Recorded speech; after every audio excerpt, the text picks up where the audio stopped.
My name's Joey. I'm 29, and if you asked anyone in my family, they'd tell you I'm the one who never figured life out. The funny thing is, that used to be true. I was working odd jobs, barely scraping by, and my family loved reminding me of it. My mom always said I needed to get serious. My older brother thought I was lazy, and my dad, before he passed, used to say I'd learn the hard way. Well, life has a weird sense of humor, because the hard way ended up leading me straight to something I never saw coming. A $100 million inheritance from an uncle I barely knew existed. The story really begins about 2 months before I got that phone call. I was living in a small one-bedroom apartment above a laundromat. The kind of place where you could smell detergent through the floorboards and hear the hum of dryers at 2 a.m. Rent was $700, and even that felt like too much most months. My car was a decade old and made a noise like a dying seal every time I turned left. I wasn't miserable, but I wasn't happy either. I just existed, and my family treated me like background noise in their lives. My mom, Linda, was the self-appointed matriarch, loud, controlling, and always right. My brother, Nate, was the golden child. Married young, bought a house, had kids, made 6 figures in sales. He was the kind of guy who used networking as a verb in casual conversation. My sister, Amber, was somewhere in between, a nurse with 2 degrees and the ability to make me feel 12 years old just by raising an eyebrow. We weren't close. After Dad's funeral 3 years ago, the call stopped. The group text slowed. Eventually, it was like I didn't exist unless they needed something fixed or moved. Then came the call. It was from a law office in New York. The man on the other end said, "Mr. Carter, I'm calling regarding the estate of your late uncle, Jameson Carter." I remember blinking, trying to place the name. Uncle Jameson? The only time I'd heard of him was when Dad mentioned his eccentric brother who moved away decades ago after a family feud. I thought he was long dead, or maybe just didn't want anything to do with us. The lawyer continued, explaining that Uncle Jameson had passed away without a spouse or children, and apparently, I was the only living relative he hadn't cut from his will. At first, I thought it was a scam, but the next day, I got an official letter, embossed and everything, inviting me to New York to discuss the estate. I borrowed money from a friend for gas and drove there expecting maybe a few $1,000s. When the lawyer slid the folder across the table, I laughed, literally laughed out loud, because I thought the number was a typo. 103 million, give or take, in assets and liquid funds. He left all this to me? I asked. The lawyer nodded. He was very particular. He wanted his estate to go to the one family member who didn't ask him for anything. I sat there for a long time, completely stunned. My life had just changed in a way I couldn't even process. But as the shock faded, a strange calm settled in. I realized something. For the first time ever, I held all the cards. And I wanted to see who in my family cared about me. Not the version of me they'd built in their heads, not the failure they liked to look down on, but me, the person. So I made a plan. I didn't tell a soul about the inheritance. I didn't buy anything flashy. I didn't move or quit my part-time job at the hardware store. I kept living exactly as before. The only difference was that I had a secret, one I intended to use carefully. A few weeks later, I started making calls. I began with Mom. She answered on the 3rd ring, already irritated. "Joey, I'm in the middle of something," she said, as if I'd interrupted a state dinner. "Hey, Mom," I said, keeping my voice small. "Listen, I could use a little help. Rent's coming up, and I'm short. Maybe a couple hundred, just until next week." There was silence on the other end. Then a sigh. "Joey, you can't keep living like this. You're almost 30. I told you to apply at Nate's company. Why can't you just listen for once?" "Mom, I'm too busy for this right now, Joey," she cut me off. "Figure it out." Click. That was it. My own mother hung up on me when I asked for help. It stung more than I expected. I sat there staring at my phone, feeling this cold mix of anger and sadness building inside me. But I wasn't done. Next was Nate. He answered with his usual confident voice. "Yo, little bro. What's up?" I explained my situation again, pretending to sound embarrassed. "Man," he laughed, "you're still doing this? You know what, Joey? Maybe you should try getting a real job instead of mooching off people. Everyone's hiring these days." I tried to joke it off, but he wasn't playing. "Come on, Nate, just a loan." "Nah, man," he said, still laughing. "I've got my own bills. You'll figure it out." You always do, right? And just like that, he hung up too. I didn't even bother calling Amber. I already knew what she'd say. Something about personal responsibility or boundaries. So I scrolled through my contacts and stopped on a name I barely remembered. Clara. My cousin. We'd met maybe 3 times growing up, once at a family reunion, once at Grandma's funeral, and once at some awkward barbecue years ago. She lived a few towns over, quiet, kind of shy. We'd never really talked. But something told me to call her anyway. When she answered, her voice was soft but warm. Joey. Wow, it's been ages. Everything okay? I hesitated, then repeated my story. I hate to ask, but I'm in a tight spot. Rent's due, and I. Say no more, she interrupted. Are you home right now? I blinked. Yeah? Okay. I'll be there in a few hours. 3 hours later, she showed up in her beat-up hatchback with a bag of groceries, a thermos of soup, and a folded $20 bill. I know it's not much, she said, smiling awkwardly. But it's something. I tried to protest, but she waved me off. Don't worry about it. Family helps family. That line stuck with me. Family helps family. Because up until that moment, I didn't believe it. Not with my family, anyway. That night, after she left, I sat on my couch surrounded by bags of food and thought about everything. About Mom's cold dismissal, Nate's laughter, and Clara's quiet kindness. I felt something shift inside me, a mix of gratitude and resolve. I realized I'd been given an opportunity, not just to see who cared, but to truly change how things played out. My family had spent years judging me for being the failure. But now I had the means to test every relationship, every bond, every fake smile. So I decided to take it further. I'd pretend to spiral, slowly, believably. I'd make them see what it felt like to ignore someone who needed them, to show them the difference between greed and goodness. But what I didn't realize then was how fast that small experiment would spiral out of control.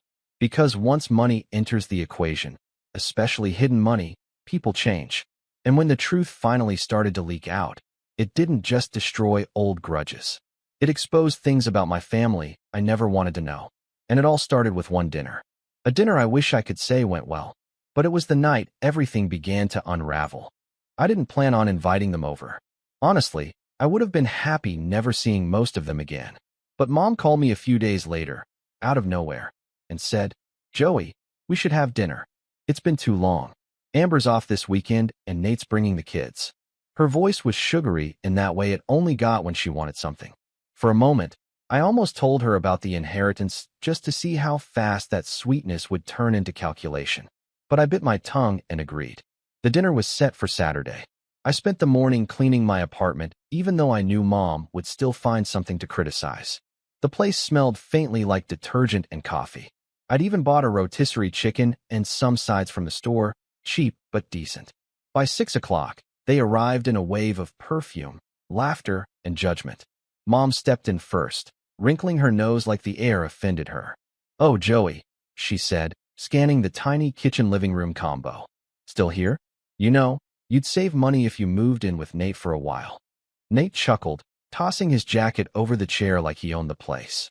Yeah, bro, we've got a guest room. Though, fair warning, the kids wake up early. Might be too much for you. Amber trailed behind them, smiling politely but already eyeing the floor like she was checking for stains. It's cozy, she offered, which was her go-to insult disguised as kindness. I tried to shrug it off. Dinner's ready. I didn't have time to cook much, but Mom interrupted. You didn't make anything homemade? No, just store-bought, I said, feeling small again. She sighed dramatically, like I'd failed an exam. You know, Joey, sometimes I wonder what you do all day. They ate, though Mom complained that the chicken was dry and Nate asked if I even knew how to season food. I just smiled through it, sipping water and letting them talk. Amber showed pictures of her vacation in Italy. Nate bragged about his promotion. Mom told a long story about a charity gala she'd attended, emphasizing how networking with the right people was important in life. I nodded, pretending to care, while inside, I felt this low, steady burn.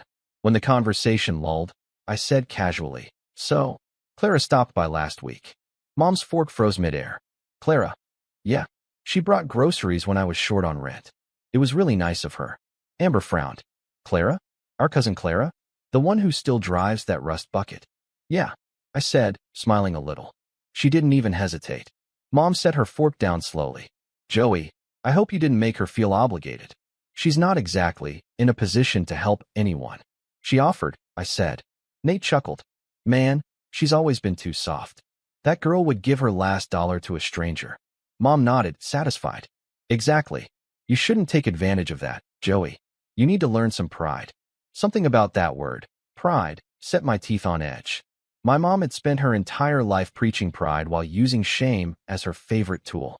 I wanted to tell her that Clara had more compassion in one act than my entire family combined, but I stayed quiet. Then Nate leaned back in his chair, stretching like he'd just finished a shift. So, Joey, what's the plan? You sticking with the hardware store forever? Or are you finally going to get serious? I smiled faintly. Working on something. Amber tilted her head. Working on what exactly? I shrugged. Just trying to figure things out. Mom sighed again, disappointed. You've been figuring things out for 10 years. Maybe it's time to admit you're not meant for whatever it is you think you're chasing. That stung. And she knew it. She always knew where to aim. After dinner, as they were leaving, Mom hugged me stiffly and said, We love you, Joey. We just want what's best for you. Which, in Mom speak, meant we love you as long as you stay beneath us.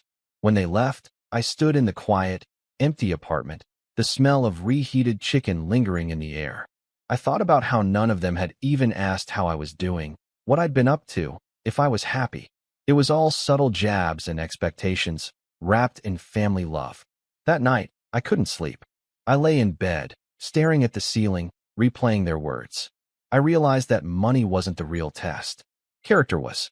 And my family was failing miserably. I started to think about ways to expose just how transactional their love really was. Over the next week, I started acting a little different.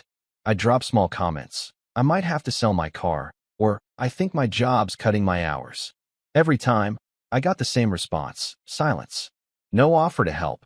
No sympathy, just awkward nods or half-hearted, that sucks, man. But then I mentioned it to Clara one afternoon over the phone. If you need anything, Joey, she said instantly, I can send you some money. Don't worry about paying it back. I had to look away because I actually felt my eyes sting a bit. She had so little, and yet she was the only one who gave. A week later, Mom invited me to a family dinner at her house. I knew what that meant. She'd probably found something new to brag about. But I went anyway, because part of me wanted to see how far this charade could go. Her house was the same as always, spotless, overdecorated, filled with fake smiles. Nate was already there, glass of wine in hand, talking about real estate investments. Amber was scrolling through her phone, pretending not to listen. When I walked in, Mom hugged me tightly. Joey, you look thin. Are you eating enough? I'm fine, Mom, I said, stepping back. We sat down, and sure enough, within minutes, the conversation turned toward me. Joey, Mom started, I've been thinking. Maybe it's time you let Nate help you. He's got contacts. He could get you in at his company. Nate smirked. Yeah, man. I could pull some strings. It's not glamorous, but it's steady. And hey, maybe you'll learn a thing or two about responsibility. I felt the corners of my mouth twitch. I appreciate it, I said slowly, but I'm good for now. Mom frowned. Good? Joey, you're nearly 30. You can't live paycheck to paycheck forever. Amber chimed in. Maybe Mom's right. You need to think long-term. Don't you want a house? A future? I looked around at their faces, 3 people who dismissed me, laughed at me, and now pretended to care. Yeah, I said quietly. I do. But then Mom's expression changed. She leaned in slightly, lowering her voice. You know, Joey, sometimes I worry about you. You're so secretive. You never tell us what's going on.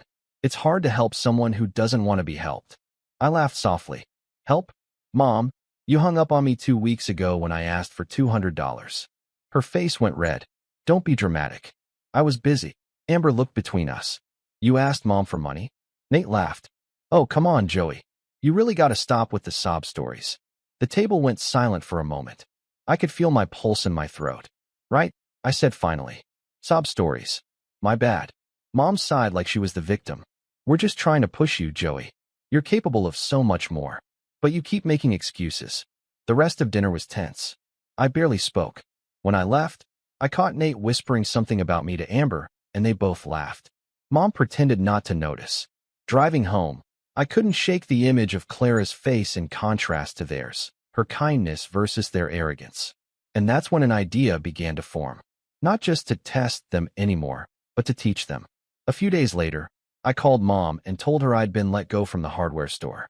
"Oh, Joey," she said, sounding genuinely inconvenienced. "What are you going to do now?" "I don't know," I said softly. "Just trying to get by." "Well, don't expect me to fund another one of your phases," she said quickly. "You've got to be responsible." Then she added, almost like an afterthought, "But maybe Nate can help you find something temporary." I thanked her, hung up, and sat there staring at the wall. I didn't know whether to laugh or scream. The next day, Clara called again. "Hey," she said, "I was thinking, I have a friend who runs a small cafe. They're hiring part-time. It's not much, but maybe it could help." I smiled into the phone. "You're amazing, Clara." "Really?" She laughed lightly. "No, just human." That single line made me realize what my plan would look like. I'd let my family see what they chose, kindness or convenience. I'd make them face the version of me they thought they were better than, until the moment came when the truth would shatter their perfect little hierarchy. But before that day arrived, something unexpected happened. Mom invited me again, this time to celebrate Nate's birthday. "Bring a small gift if you can," she added, like she was doing me a favor. I didn't realize it then, but that dinner would be the one where everything started to unravel for real. Because someone I didn't expect, was about to expose a small piece of my secret. And once that happened, the masks everyone wore began to slip, one by one.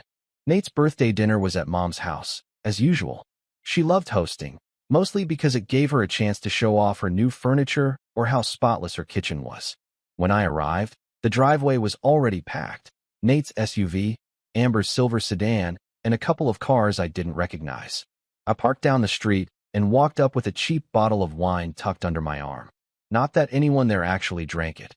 Mom only kept expensive bottles for real guests. The moment I stepped inside, I could feel it. That quiet, invisible shift in the air. The way conversations paused for just a second when I entered the room. The way Mom's smile was just a little too wide, like she was bracing for impact. Nate stood near the dining table surrounded by coworkers, guys in suits, laughing too loudly, holding beers. Amber was helping set up the cake. When she saw me, her smile faltered before she forced it back into place. "Hey, Joey," she said. "You made it." "Wouldn't miss it," I replied, forcing my own smile. Mom swooped in, adjusting my collar like I was a child. "Oh, you look nice," she said. Then, in a lower voice, "Next time, maybe try something a little less casual." I was wearing jeans and a button-up. Everyone else looked like they were at a business networking event. "Sure, Mom," I said, stepping away. Dinner was loud. Nate was the center of attention, cracking jokes, telling stories about work. His friends laughed at everything he said. I sat at the far end of the table next to Amber, who was scrolling through her phone under the tablecloth. Every few minutes, someone would ask Nate about his investments or his new car. No one asked me a single question. I tried to stay quiet, to just observe. But midway through dinner, Mom turned to me and said, "So, Joey, what have you been up to lately? Still between jobs?" Her tone was polite enough to fool a stranger, but I could hear the venom underneath. The guests looked at me with mild curiosity. Forks paused midair. "Yeah," I said, nodding. "Still figuring things out." One of Nate's co-workers smirked. "Must be nice, man. Wish I could take a year off." Everyone laughed, including Nate. I forced a smile. "Yeah, I guess so." Mom sighed. "You know, Joey, you really should take advantage of having family who can help. I told you Nate could get you something entry-level. It's not glamorous, but it's stable." I nodded again, pretending to be unfazed. "I'll think about it." Amber chimed in. "It'd be good for you, Joey. Routine might help." The table chuckled like that was a clever joke. I sat there, surrounded by people who were supposed to care about me, feeling smaller by the minute. I couldn't even enjoy the food. It tasted like resentment. After dinner, people started moving to the living room for cake and drinks. That's when I saw Clara walk in. I froze. She looked out of place immediately, simple dress, shy smile, holding a wrapped box in both hands. "Hey," she said softly when she spotted me. "Clara? You came." "Of course," she said. "Your mom invited me. Said it'd be good to catch up with everyone." That was news to me. Mom hadn't mentioned inviting her. When Mom saw Clara, her face brightened, fake bright. "Clara, so glad you made it. How lovely of you to bring a gift." Clara smiled. Wouldn't miss Nate's birthday, but I could tell she was nervous. My family had a way of making people feel like intruders in their own skin. During cake, Mom made a toast.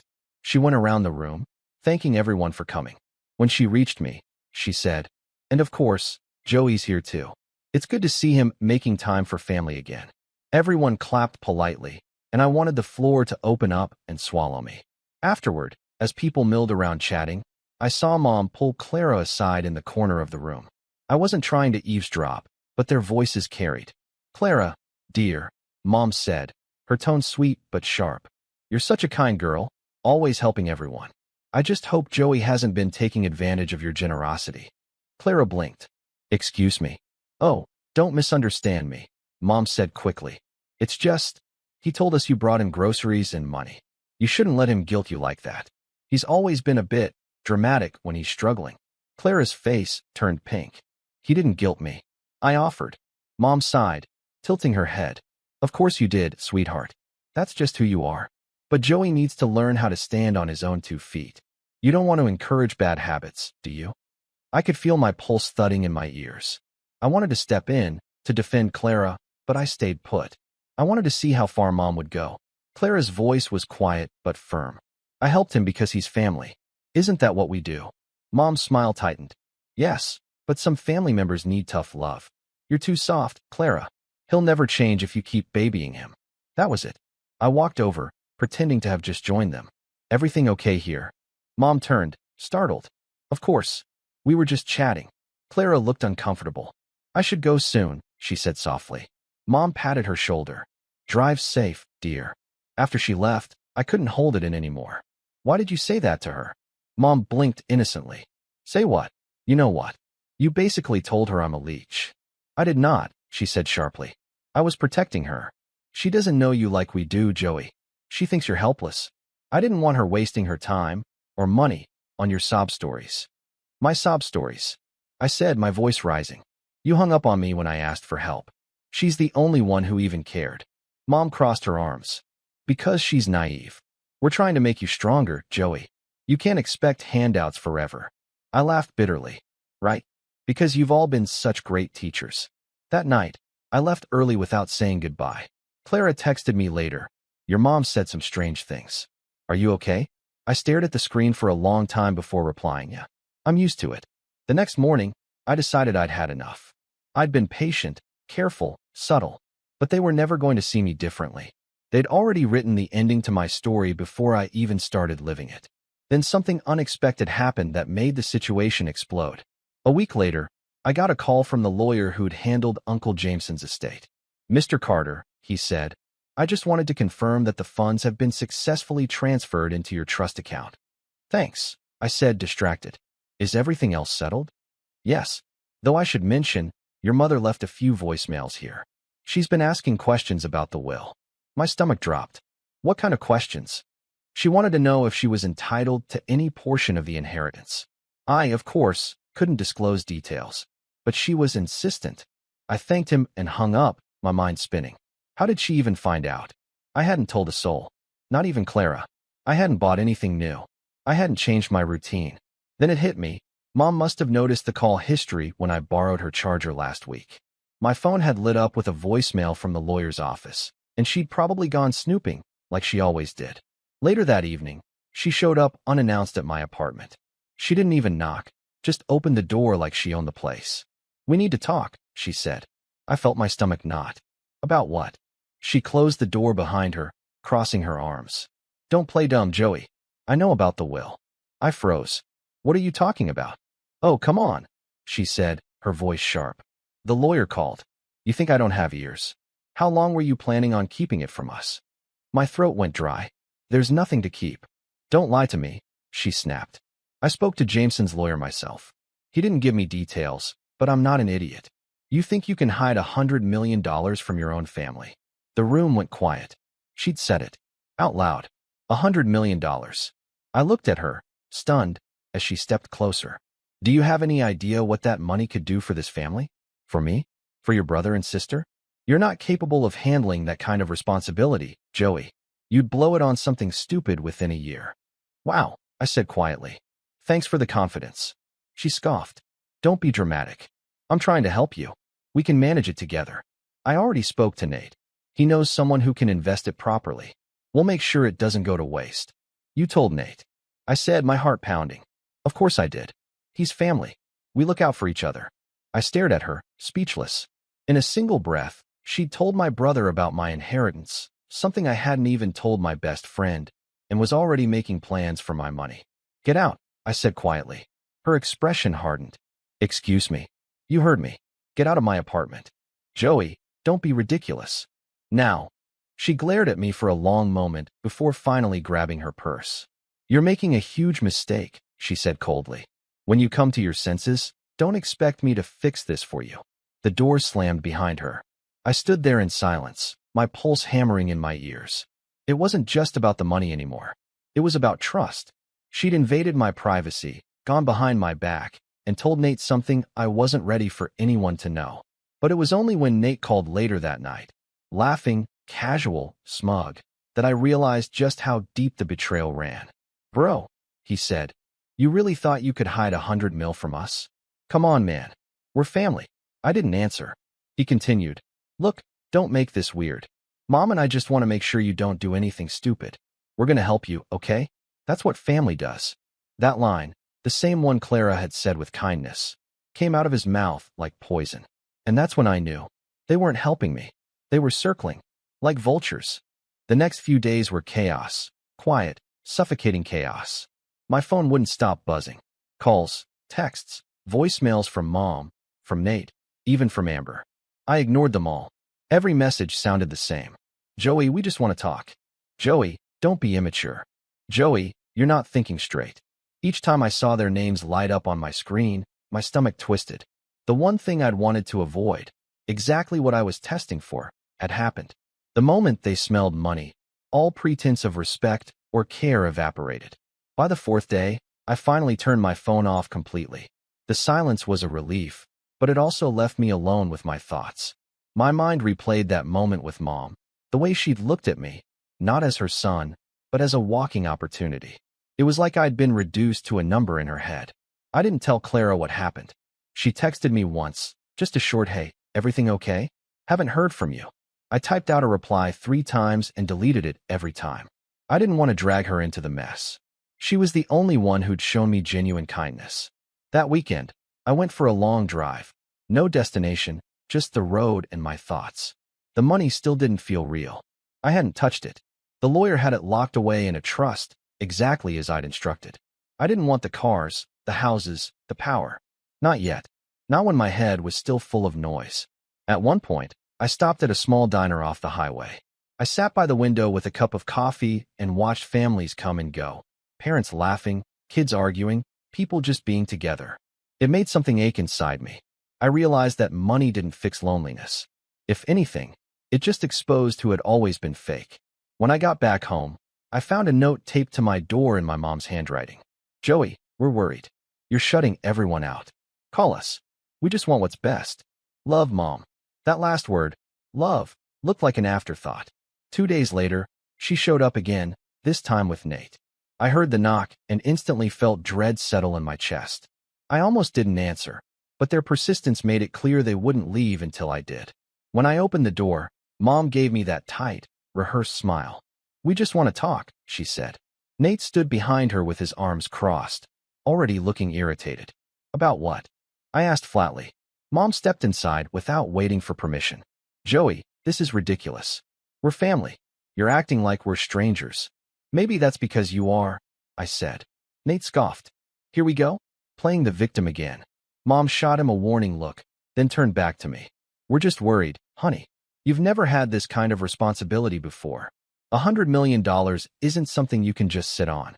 People will take advantage of you. I stared at her. You mean like you did? Her face tightened. Don't twist my words. I was trying to protect you. By calling the lawyer? By telling Nate. Nate held up his hands. Whoa, relax. It's not like we're trying to steal from you.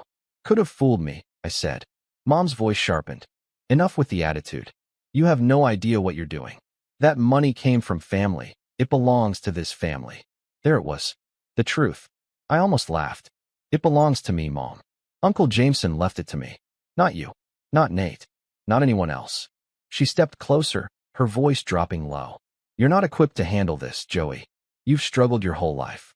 You're impulsive, emotional, irresponsible. Say broke, I interrupted. Go ahead. That's what you mean. She froze for a second, then exhaled. Fine. Yes. You've always been unstable with money. You think I'm being cruel, but I'm trying to save you from yourself. I felt something crack inside me. You don't even know me. The argument spiraled after that. Nate chimed in, lecturing me about financial literacy while bragging about his investments. Mom started talking about forming a family trust so that everyone benefits. I tried to stay calm, but eventually I just said, get out. They didn't move. Now, I repeated. Mom looked like she wanted to say more, but Nate grabbed her arm. Let's go, Mom. He'll come around. Before leaving, Mom turned and said something that hit harder than anything else that night. You're making the same mistake your father did, thinking you can do everything alone. And look how that ended.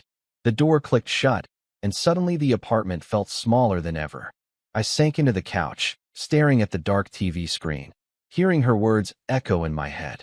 That night, I barely slept. Every thought looped back to the same question. How had I become the villain in their story?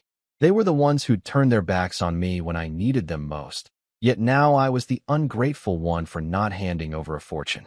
A few days passed. Then Amber called. I almost ignored it, but decided to answer. Her voice was cautious, softer than usual. Hey, Joey, she said. I heard about what happened with Mom. Of course you did, I said. She hesitated. Look, she didn't mean to upset you. She worries. I laughed quietly. She's worried about her cut. Amber didn't deny it. Maybe, but you can't just shut us all out. Your family. Funny, I said. When I was struggling, you didn't sound this concerned. Come on, Joey, she said, almost pleading. That's not fair. We all have our own lives. Yeah, and now that mine suddenly matters, everyone remembers I exist. She was silent for a while. Then she said something that stuck with me. You think this money changes who we are? But it's changing you too. I hung up. The next morning, I went for another drive, this time out toward the countryside. The roads were empty, the fields stretching endlessly under gray skies. I found a small park by a lake and sat there for hours. The water was calm, unmoving. For the first time in weeks, I let myself cry, not out of anger, but out of exhaustion. When I got home that evening, I checked my mail. Among the bills and junk flyers was a small handwritten envelope. It was from Clara. Inside was a simple note. Hey Joey, I don't know what's going on, but I wanted to tell you something. Whatever it is, don't let them change who you are. You've always had a good heart, and that's worth more than any money. If you ever need a place to breathe, my door's open. See, I read it twice, then folded it neatly and put it in my wallet. For some reason, it felt like an anchor, a reminder that not everyone saw me as a paycheck. Over the next week, I started avoiding town altogether. I drive to remote cafes, eat at odd hours, and park on side streets just to avoid running into anyone I knew. Word had spread fast. People I hadn't spoken to in years suddenly texted me. Hey man, long time no talk. Or heard some crazy news, hit me up. I didn't reply to any of them. But the real blow came the following Monday. I stopped by the grocery store, and the cashier, a woman I'd known since high school, smiled and said, So, Mr. Millionaire, what's it like being famous? My stomach sank. Where'd you hear that? I asked, trying to sound casual. Oh, your brother mentioned it. Said he's helping you manage it all. Must be nice having a smart family. I left the groceries right there and walked out. The air outside felt colder than usual. Nate hadn't just told Mom. He was telling everyone. That night, I didn't bother turning on the lights. I sat in the dark, surrounded by the faint hum of the city, feeling completely hollow. My own brother was bragging about money that wasn't even his, and Mom was probably already fantasizing about family foundations and photo ops. For a while, I thought about giving it all up, signing the money away, disappearing somewhere far, somewhere quiet. Maybe then they'd finally stop seeing me as a bank account. But deep down, another thought started to form. A quieter one. If they wanted to play this game, maybe I could play it better. So I called the lawyer. We talked for over an hour. I asked about restructuring the trust, about the legalities of anonymity, about how to protect assets without anyone knowing where they were. He listened carefully and said, Mr. Carter, it's your estate. You can do whatever you wish. Just remember, secrecy is power. That phrase stuck in my head like a mantra. Over the next few weeks, I started laying the groundwork. I didn't tell anyone, not Clara, not even my lawyer, the full picture. I moved quietly, methodically, transferring certain assets, setting up a holding company under a new name. I started to realize that revenge didn't always have to be loud. Sometimes, the most satisfying kind was silent, invisible, and perfectly timed. But before I could fully disappear, my family made one last move, a desperate one. Because apparently, when vultures can't find a carcass, they start circling harder.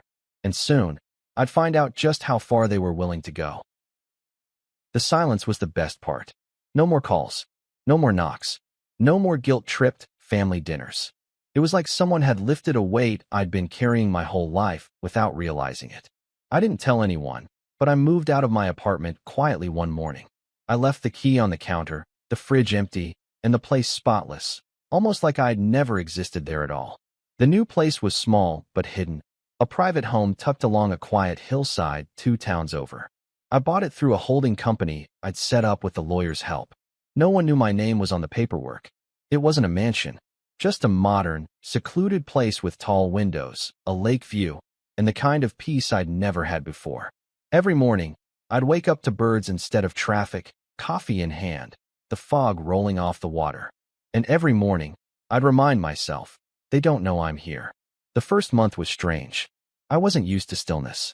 For so long, my days had been noise, people doubting me, criticizing me, treating me like I'd never measure up. Now I was alone, and I realized how much space that noise had taken in my head. Once it was gone, I finally had room to think. So I started working. Not the kind of work they'd respect. No office, no title, but something better. I started reading, studying, planning. I learned how to invest without anyone knowing.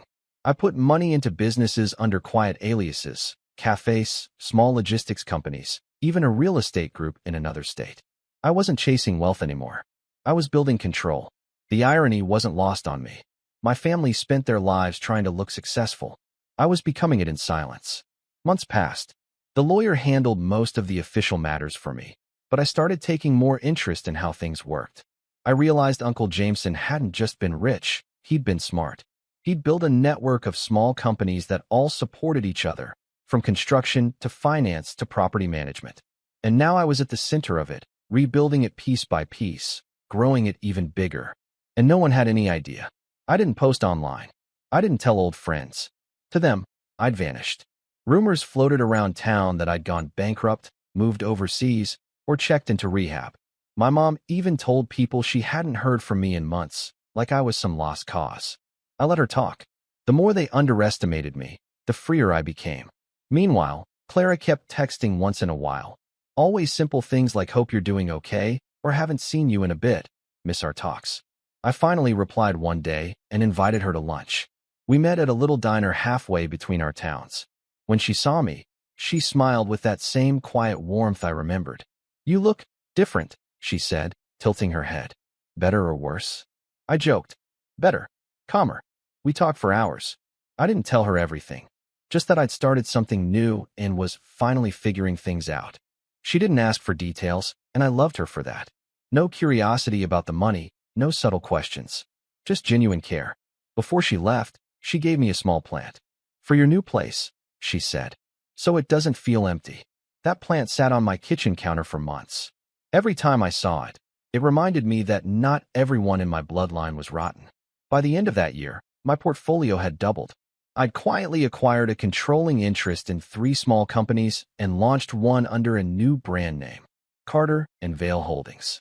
I hired a team under pseudonyms, gave them generous pay, and kept my name entirely off the radar. Power didn't feel like what I thought it would. It wasn't loud or thrilling. It was quiet, deliberate, peaceful. It was waking up each day knowing no one could touch what you built. Then, one morning, I saw something that made me stop mid-sip of coffee. An article popped up online.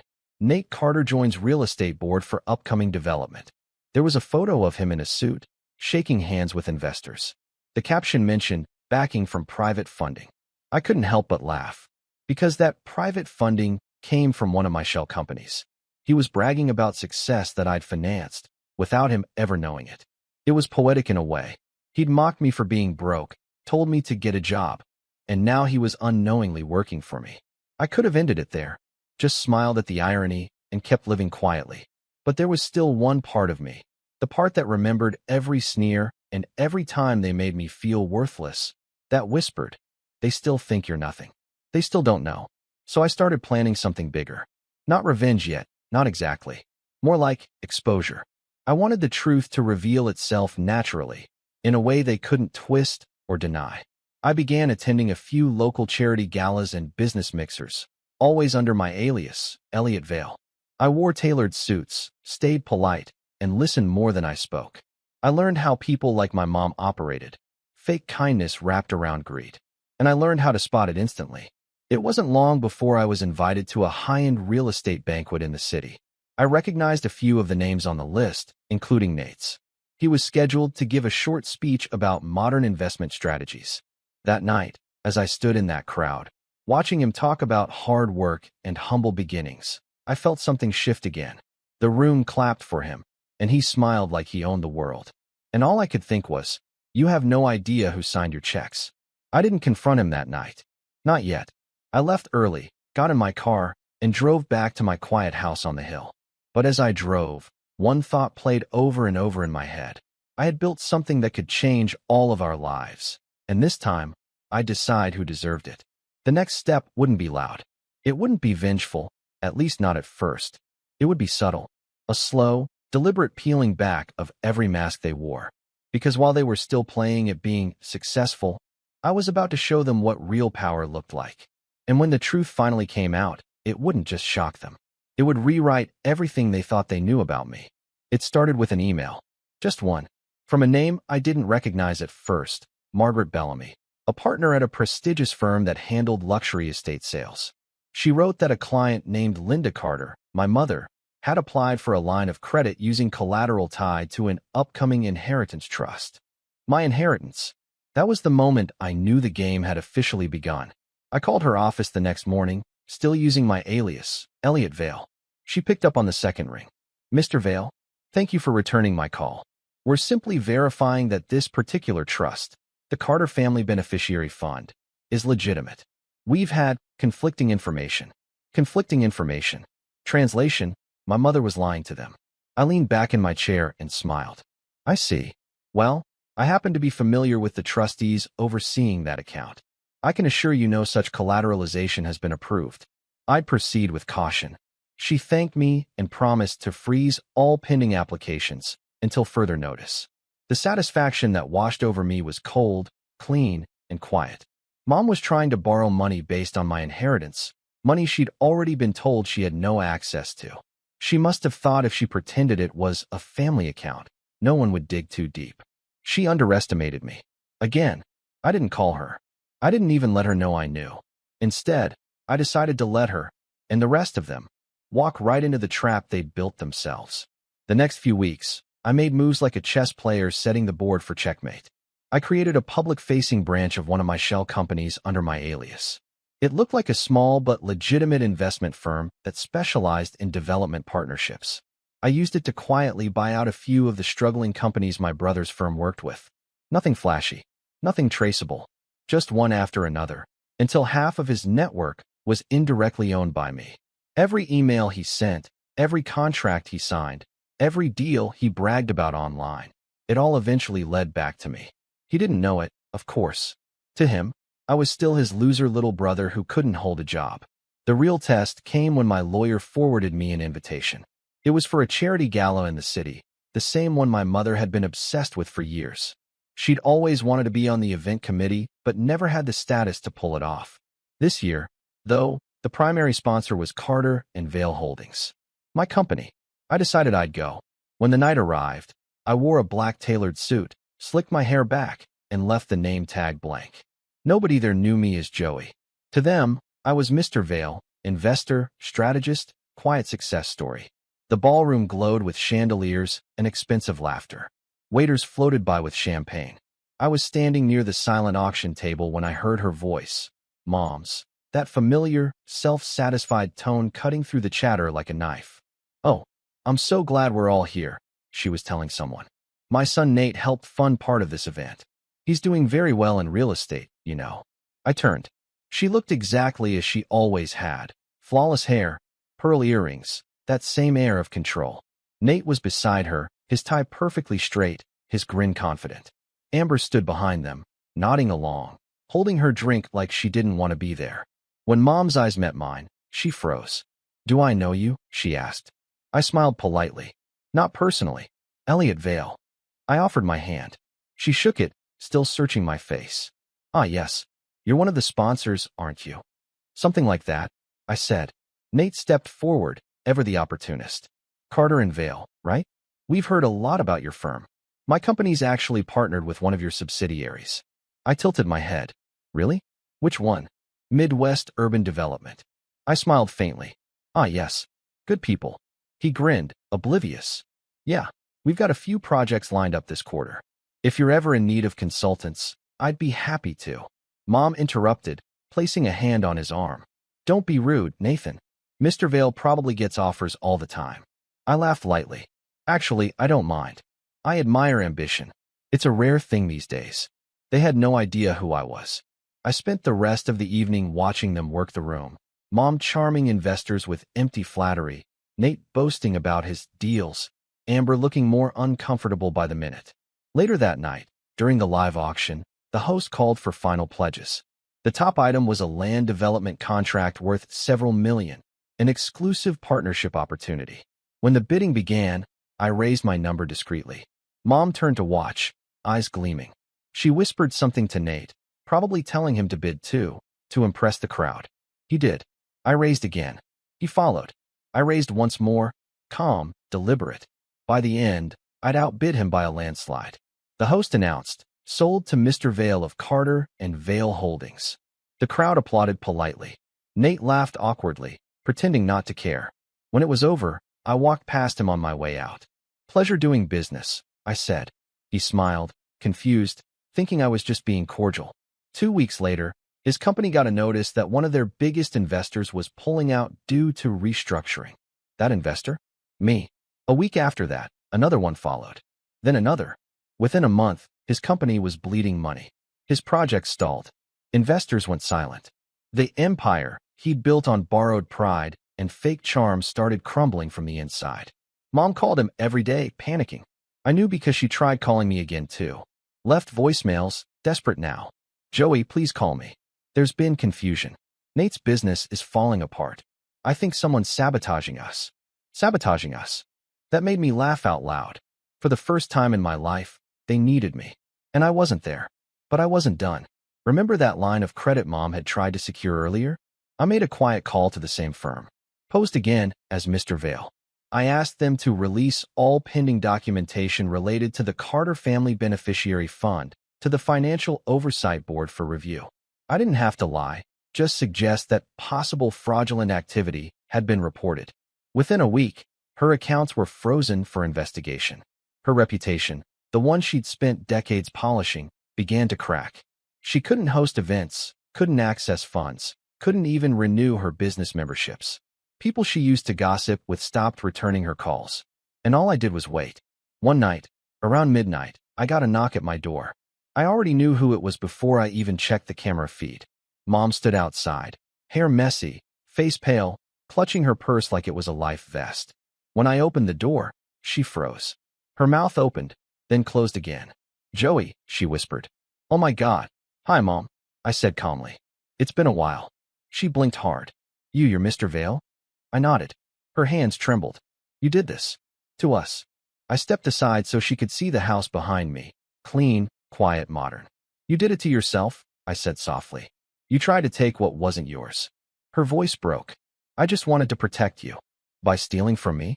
Tears welled in her eyes, but they didn't move me this time. I'd seen that act before. "You made me feel small my whole life," I said. "And the second I had something of my own, you tried to take it. You didn't protect me, Mom. You made sure I'd never believe I deserved more." She shook her head, muttering, "You don't understand." "I understand perfectly." For a long moment, we stood there in silence. She finally turned to leave, shoulders shaking. But just before she stepped off the porch, I said, "I'm not cruel, Mom. I'm just done. You and Nate will be fine, eventually." just not on my back anymore. She didn't look back.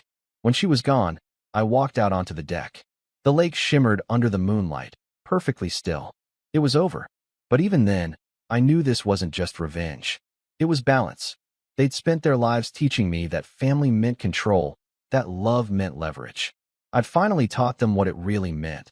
That once you break trust, it doesn't matter how much blood you share. You're just strangers in the end. And though part of me wanted to let it rest, another part knew the story wasn't quite finished yet. Because there was one person left I hadn't reached out to. Clara. It was a few weeks before I finally called Clara. I didn't know how to explain everything without it sounding like a movie plot. But she picked up on the first ring, cheerful as ever. "Joey. Wow, it's been ages," she said. "How are you?" "I'm good," I said quietly. "Better, actually. There's something I want to tell you.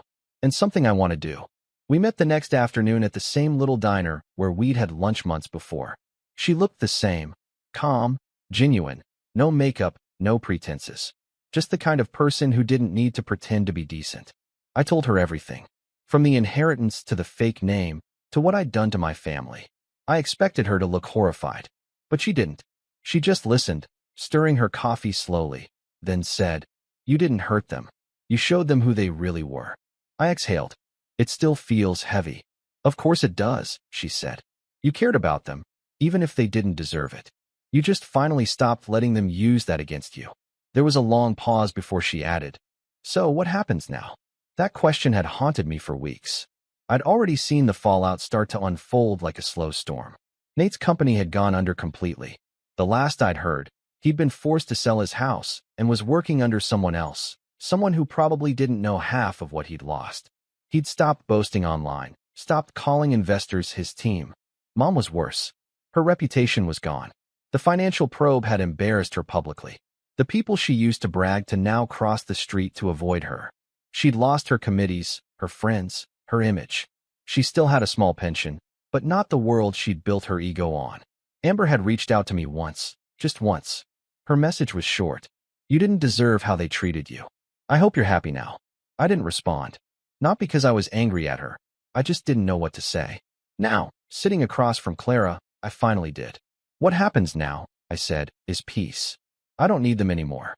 But I also don't need to punish them anymore. It's done." She smiled faintly. "Then maybe it's time to live."